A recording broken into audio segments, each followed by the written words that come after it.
Hello there, welcome once more to Quanchwa's Kitchen. And if this is your first time stopping by, I want to say a very warm welcome to you. So I'm having some grilled mackerel with some atsieke that my Ivorian friend gave me. She supplies me with good atsieke. Thank you, Edwidge.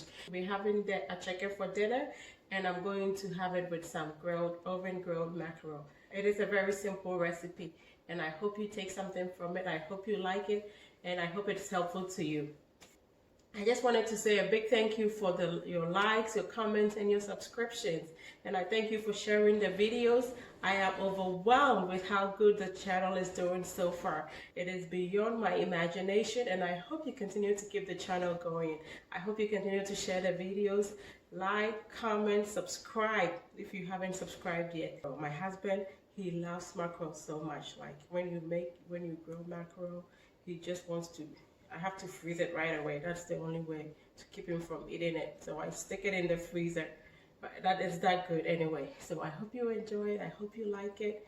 And if you think this is good enough, give me a thumbs up. Okay? Thank you. So for this recipe, you will need some ginger, garlic, some peppers. I'm using kpakpo shito today. And I have my aniseeds, also known as nkitinkiti. 1 medium-sized red onion. You could use any onion. Some scallions or spring onions or green onions. Some pepper, that is black pepper, and some salt. And of course I have my mackerel. And yes, it's a lot of fish, but I like to make a big batch of fish, especially when you are putting it in the oven, because your whole house smells of fish. So why don't you just make a big batch and freeze some? And now I am getting my vegetables and spices ready to blend. So I've cut up my onions and scallions. And now I'm adding everything in my blender. In goes my aniseed, some water. And then I blended that. And right now I am making some indentations on the fish. I cut some up and left some whole. So the ones that I left whole, I am making those slits so it can really absorb the seasoning, and that way your fish will be juicy, tasty, and just amazing. So now I'm salting my fish. And yes, as you can see, my little boy is on my back today.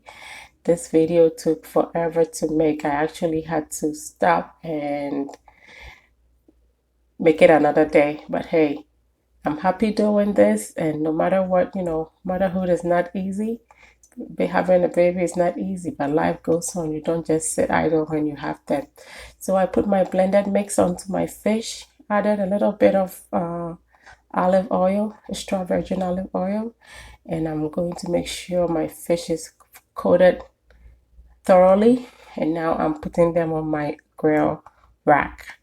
It's more like a cooling rack, but I've used it ever since I bought it for grilling, because I like to have my meats with those grill marks and pretend that I did it on the grill, and it is perfect. So this tray and rack is fully loaded, but I was able to put all my fish onto it, and then I baked it in the oven for a total of 45 minutes. My oven was preheated at 375 degrees. And after the first 20 minutes, I brought the fish out, and I coated the cooked surface with just a mixture of olive oil and water, flipped them over, and then I coated the other side that is not fully cooked with more of the seasoning and a mix of olive oil, and put it back in the oven for 20 minutes for it to cook and crisp up. And after the 20 minutes, look at this. It is perfectly cooked. It is moist and juicy, very flavorful. And my husband is happy. He loves this mackerel. I'm not so crazy about mackerel, but I will eat it.